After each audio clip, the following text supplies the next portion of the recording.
Всем кинохана, это Никита. У нас подкасты о кино в Центральной Азии, не только. И сегодня у нас в гостях Ануар Кинжибаев, директор Байконур фильм-фестиваля. Здравствуйте. Привет, кинохана. Как началась история Байконура?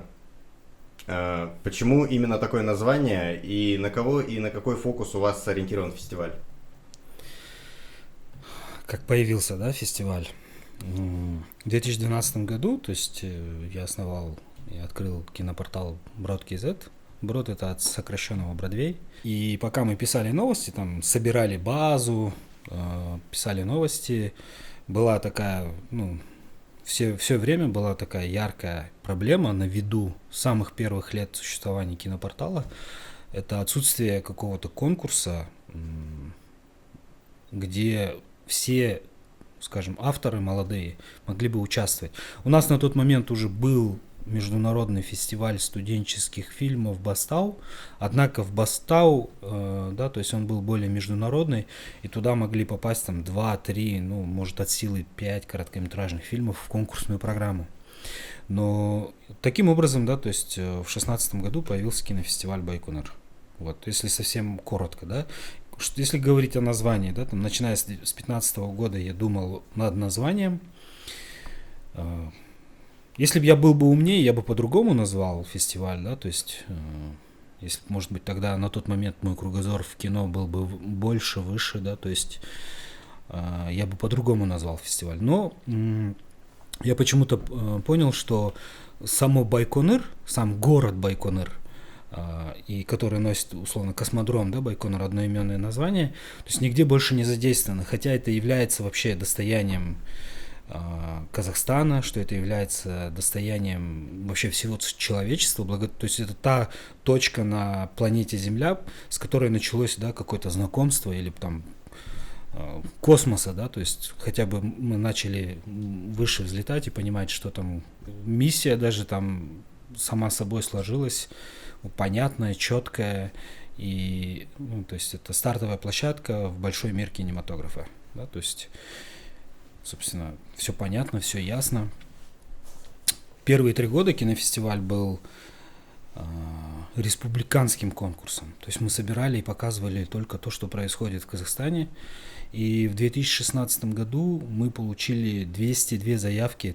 Там мы принимали заявки за последние 2 года, но тем не менее мы получили 202 заявки на участие. То есть до кинофестиваля Байконур в Казахстане абсолютно никто не знал тот объем снимаемых короткометражных фильмов молодыми авторами, то есть среди них есть ребята с образованием, без образования, тем не менее, то есть мы получили такое большое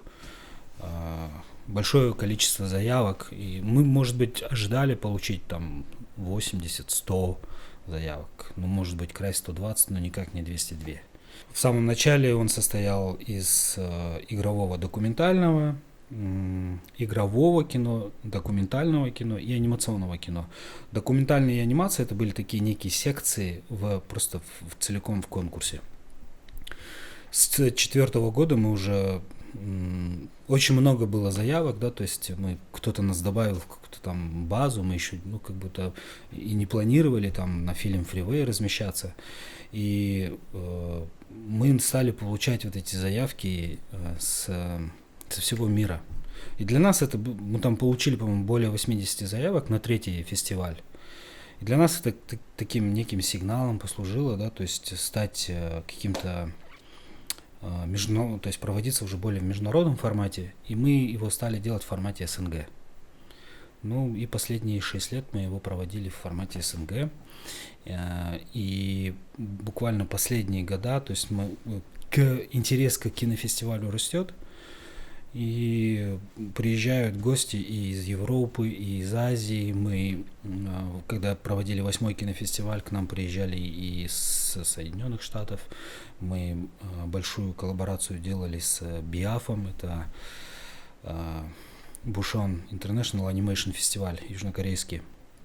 То есть и подобных каких-то коллабораций с какими-то другими международными кинофестивалями, они у нас ежегодно происходят. К нам приезжали и Клермон, и Оберхаузен, Ну и, соответственно, конечно же, все кинофестивали, которые есть в СНГ. Там и Киношок были, в общем, ну, все были фестивали. Все, которые есть в СНГ. И, да, и был Умыт, да, то есть с Кыргызстана. Мы с Кыргызстаном постоянно приглашаем достаточно большую делегацию. Наверное, это самая большая делегация ежегодная, которую мы начали привозить, начиная с 4-го кинофестиваля. Ну и, собственно, как будто бы, знаете, уже последние 2 года очень много гостей вне СНГ приезжает, и мы уже заявляемся как... еще немаловажный момент, с последние 2 года с 21 года, то есть мы показываем дебютные картины, то есть мы уже не только короткометражные стали показывать, но и дебютные. Как это произошло? Вообще кинофестиваль за последние 9, вот в этом году будет 10-й, первый юбилей, имеет очень такое логическое развитие. То есть если что-то появляется или что-то пропадает на кинофестивале, это не наша прихоть. Это, да, то есть каким-то образом надиктовано рынком, да, то есть развитием нашим собственным. То есть и наши лауреаты там 16-17 года, они приносили нам свои дебютные картины, типа вот на, покажи, да. И с 21 года мы первый раз открыли, да, там дебютом, и с 21 года уже стали показывать дебюты. И официально с прошлого года, с 9-го кинофестиваля, у нас есть отдельная конкурсная программа дебютного кино. То есть с прошлого года мы стали фестивалем дебютного и короткометражного кино. То есть, вот. И в этом году мы как-то уже более, ну, то есть заявляемся как Евразийский кинофестиваль. То есть к нам приедут опять гости из Германии, и из Турции, и из Франции, и из Британии. В общем, очень много будет гостей со всей Евразии. Там ведем переговоры с Китаем, да, то есть, к сожалению, в этом году там не смогут приехать представители с Южной Кореи, потому что у них там даты сдвинулись Пусанского кинофестиваля. Но в любом случае, да, то есть мы как-то выросли за эти 10 лет, и прям меня это очень радует. Что произошло, например, то есть Байконур уже стал не просто какой-то конкурсом для молодых кинематографистов или дебютантов, то есть не только стартовая площадка для авторов, но благодаря кинофестивалю мы создали форум киноведов и кинокритиков. В этом году мы его чуть переименовали, мы его назвали Алматинский форум киноведов и кинокритиков. Вообще, на самом деле, этот форум оказался очень уникальной историей. То есть, опять же, почему появился форум? Мы, когда там с самых первых лет фестиваль, когда заканчивался, мы собственными силами, да, там, скажем так, Ержан Джумабеков, наш программный директор, он собственными силами как-то самостоятельно продвигал эти работы. Ну, то есть я смотрел на него, да, то есть это не систематически, да, то есть это зависит от его свободного времени и так далее, и так далее. И я просто пытался как-то, да, то есть улучшить эту историю, да, которую, то есть это же все-таки наш вклад в развитие вообще в целом индустрии. И таким образом появился форум. Я говорю, зачем ты, говорю, мы к ним это все отправляем? Давай, говорю, мы их сюда будем привозить, уже как-то систематизировать эту работу. Будем их сюда всех привозить, они здесь все будут смотреть, и если им что-то понравится, они будут сразу там, условно, там, договариваться с автором, или на худой конец они тебе будут писать и просить там связаться с автором, чтобы ты порекомендовал, чтобы автор отправил там на Баку там, или еще куда-то. Вот сейчас какие-то есть уже плоды действия форума? Безусловно, есть. То есть просто так как нас всего 2 человека делает такой большой международный фестиваль и целый форум, то есть на первый форум у нас приехало всего там, по-моему, 5 или 6 киноведов, на второй форум у нас уже, по-моему, приехало 15 киноведов, на прошлогодний форум мы привезли 26 киноведов, то есть это казахстанских мы даже не считаем. А в этом году мы планируем там более 40 киноведов привести. То есть там уже будут и европейские. Плюс мы в прошлом году еще в октябре месяце написали письмо и в Нетпак, и в ФИПРИСИ. Нетпак подтвердили свое участие. Будет 3 представителя от Тихоокеанской академии. Байконур как стартовая площадка для начинающих режиссеров. Как далеко фильмы после Байконура заходили на киноиндустрию? По факту это уже не наша зона ответственности, мы не являемся какой-то там компанией дистрибьюции или продюсерским центром, который бы там занимался бы продвижением и так далее. Мы просто что со своей стороны можем продвигать как-то ребят, и все. Ну, то есть, но это не наша зона ответственности. Мы как платформа провели конкурс, показали фильмы, и на этом наша дальнейшего отслеживания нет, куда фильмы. Конечно, если у нас там, то есть любой конкурс, неважно какой вы конкурс делаете, это будет там конкурс короткометражного кино, полнометражного, делаете конкурс химии, биологии, абсолютно неважно, да, то есть то есть тут даже не нужно объяснять, для чего, да, проводятся конкурсы. Один фильм заметил, скажем так, отборщик из Казахстана, который очень там в период своего обучения, там, по-моему, в Лондоне, был отборщиком на американских, штатовских, да, там, фестивалях. Он, то есть, что-то видел, то есть, он что-то понимал, что что-то подходит для этого рынка, и он отправлял, там есть такой некий Дерек, у него там свой фестиваль в Вашингтоне, он ему отправлял.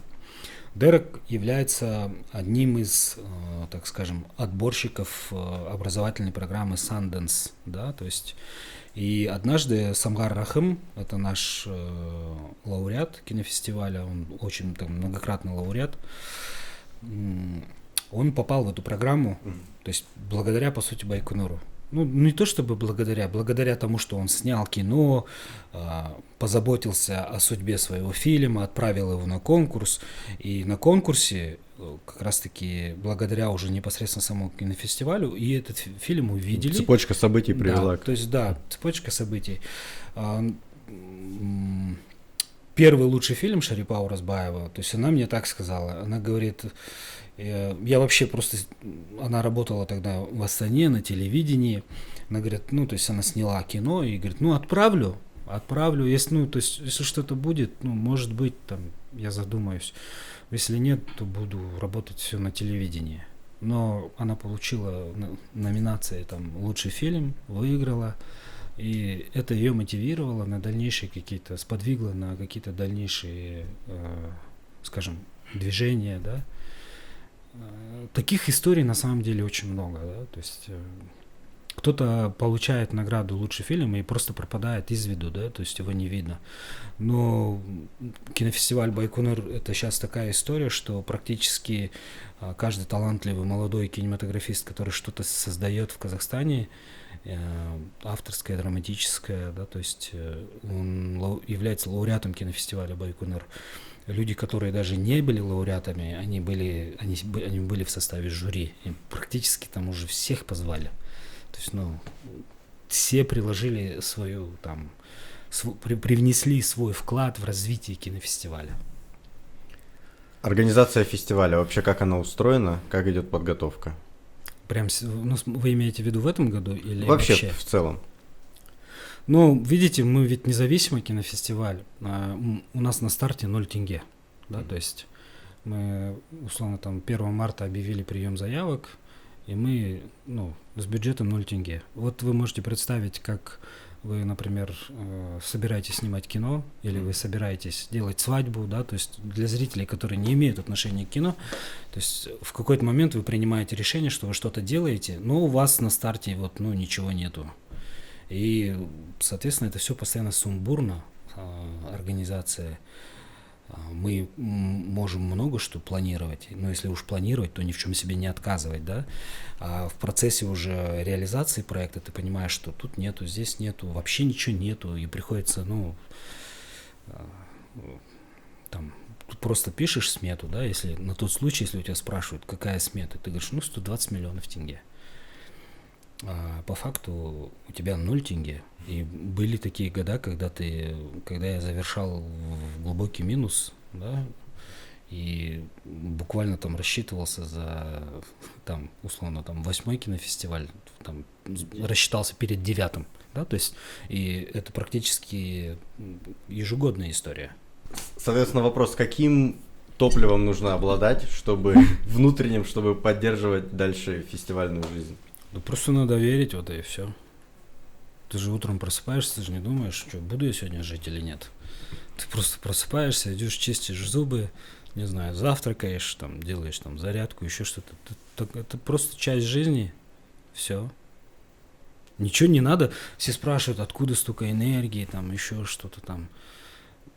Это просто, ну, вы встаете, там, как, не знаю, вы однажды там женились, у вас появились дети, вы же то же самое, ну, то есть просто часть жизни. И не больше, не меньше, просто часть жизни, все. Байконур действительно оказался большим таким событием, особенно в Центральной Азии. Поддерживает ли Казахстан именно как государство этот проект? Ну, в этом году я даже не писал письма никуда. Да, то есть я написал письмо, попросил у управления культуры города Алматы мурал. Это был такой ужасный ответ. Они взяли какие-то ссылки на что-то, откуда-то. То есть я даже в какой-то на середине письма, да, то есть они вот эти копировали какие-то свои внутренние документы, ссылки, пункты какие-то вставляли. Могли просто сказать, типа, найди стену, типа, вот, деньги сам, мы тебе дадим разрешение. Но они, отказ такой был вообще непонятный, ужасный, да, то есть и я перестал писать письма, потому что это бесполезно. Тебя, там, говорят, слышащий Казахстан, далеко он не слышащий до сих пор. И так происходит ежегодно. Ну, давайте я как бы из года в год злился, да, там, негодовал, почему так происходит. Я думаю, вообще, в принципе, в нашем регионе, что из себя представляет Министерство культуры? Да, может быть, у них есть какие-то бюджеты, но эти все бюджеты, у них определенные статьи расходов, да, то есть музеи, театры, какие-то, может быть, культурные мероприятия в дни каких-то национальных праздников или какие-то значимые дни. Это та какая-то нулевая планка, ниже которой, то есть они держат эту нулевую планку. То есть если их не будет, тогда, возможно, культуры совсем не будет. Ни музеев не будет, ни каких-то выставок, которые происходят. Там, не будет этих там 3 театров, да, в каждом областном центре. Там, национальный, русский драматический, кукольный. То есть этих театров не будет. И вот эта нулевая планка, которую там условно министерство держит, наверное, это как будто бы, возможно, это и их основная задача. То есть мне нужно было, да, там много раз услышать отказ, чтобы для себя найти какой-то ответ, да. И в каком-то, то есть чем больше я получал отказов, тем больше я понимал, что ту историю, которую я создаю, да, то есть она должна быть, ну, я не откажусь, если они там придут и скажут, вот, Анвар, у нас есть там 3 миллиона, вот возьми, потрать, на что тебе нужно. Я не буду отказываться от этих денег. Но там они проводят там свои фестивали, там, и у них есть задача провести свои фестивали. У них нет, наверное, задачи поддерживать независимые, да, какие-то фестивали, потому что мы, ну, как бы не ложимся, да, то есть, может быть, в какой-то их видение. Плюс как-то год, да, то есть иногда, то есть отвечают, что нет механизмов, но поменялось очень много министров за это время, да, то есть за последние, там, скажем, 10 лет сменилось, там, по-моему, 5 или 6 министров культуры, и говорят, нет механизмов, но никто не пытается эти механизмы разрабатывать. Ну, то есть тут, конечно, вопросы. Типа, вообще, что делаете, да? Механизмы не разрабатываете. Это ваша основная задача, да, то есть проникать культурой глубоко в сознание людей, а не делать какие-то отчетные вещи, да, то есть, я не знаю. В общем, я на них не в обиде, я даже искренне могу честно сказать, что в каком-то смысле я им благодарен. Возможно, если бы они мне давали деньги, я, возможно, бы и, скорее всего, я бы не сделал ту классную историю, которая есть сейчас. Поэтому, наверное, я благодарен всей сложившейся ситуации. В такой ситуации, как культура самопроизводит сама себя без поддержки. Да, вот как я говорю, вот это нулевой параметр. Если в каком-то областном центре появляется что-то независимое, это уже идет плюсом. Это говорит о том, что там сознание людей там как-то изменено, да, что они в чем-то видят что-то, как-то мир видит иначе, да, то есть и хотят привнести эту красоту внутри себя, вне себя вынести, да, то есть как-то. По поводу программы еще фестивальной. Это к Ержану. Это к Ержану, да? Потому что за 9 лет работы я ни разу не влазил в программу. Это тот самый человек, которого я желаю каждому человеку вообще на планете, с которым они пойдут в путь, и этот, там, скажем, соратник или там твой, не знаю, как их называют в экспедициях, этот человек, который просто знает свое дело. За 9 лет я не услышал ни одного замечания, что у нас какая-то была слабая программа, что что-то было не так запрограммировано в фестивале.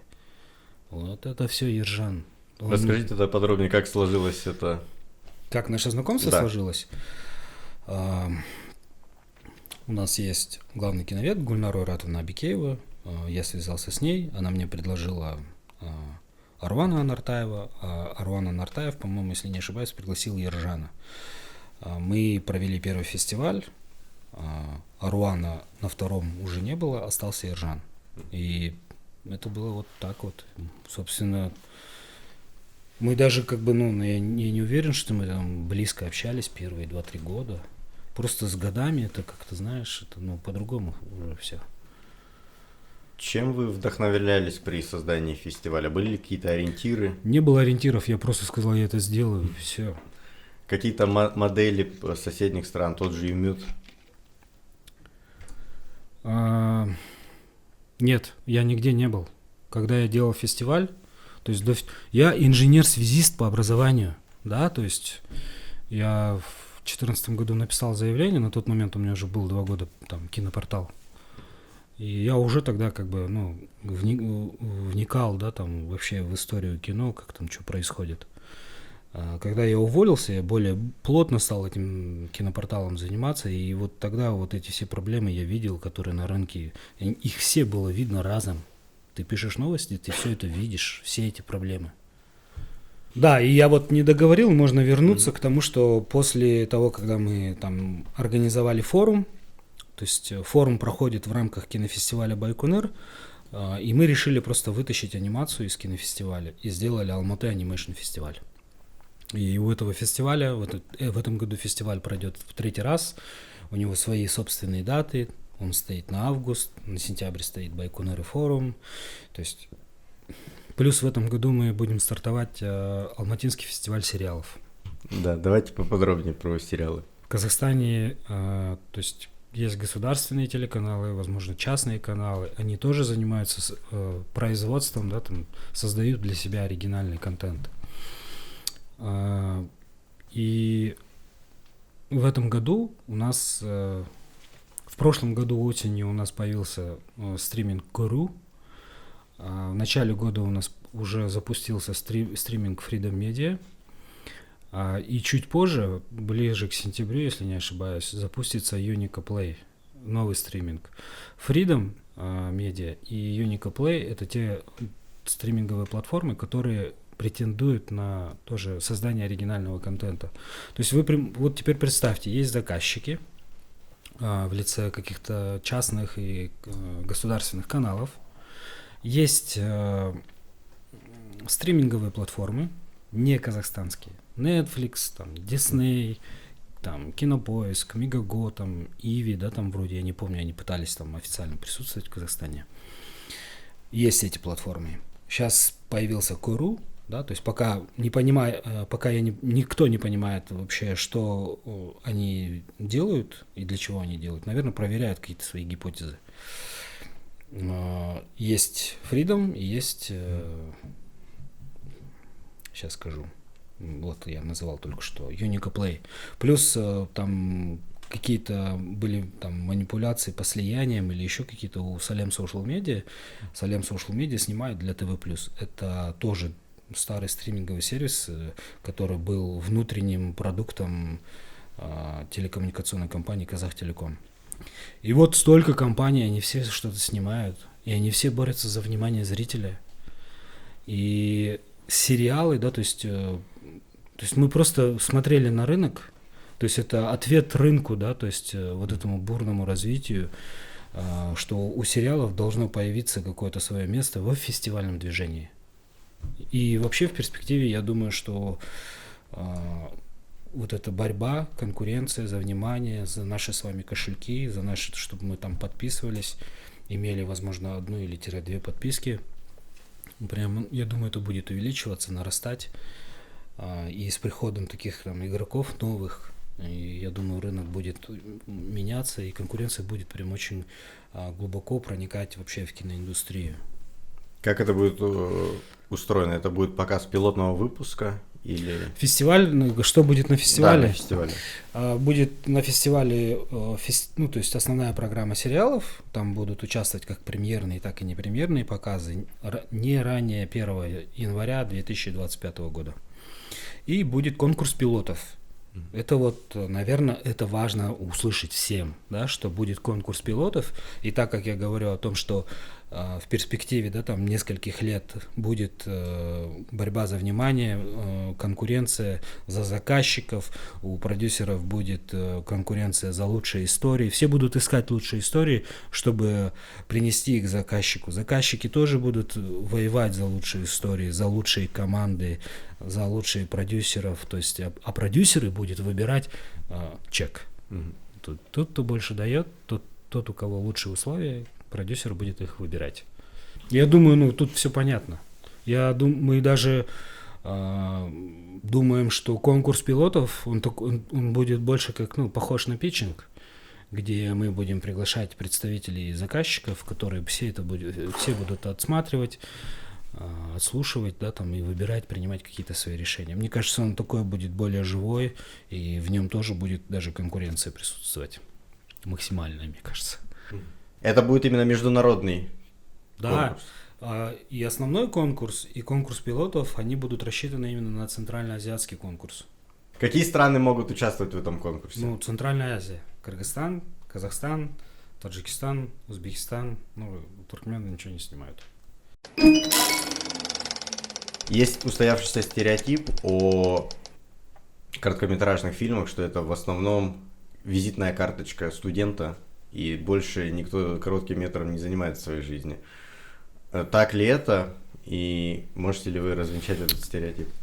Мир настолько многогранен, что я знаю столько режиссеров, у которых нету короткометражного кино, нету музыкального клипа, нету рекламы. Есть просто шикарный дебют раз, есть просто шикарный дебют два, и потом начинается его карьера.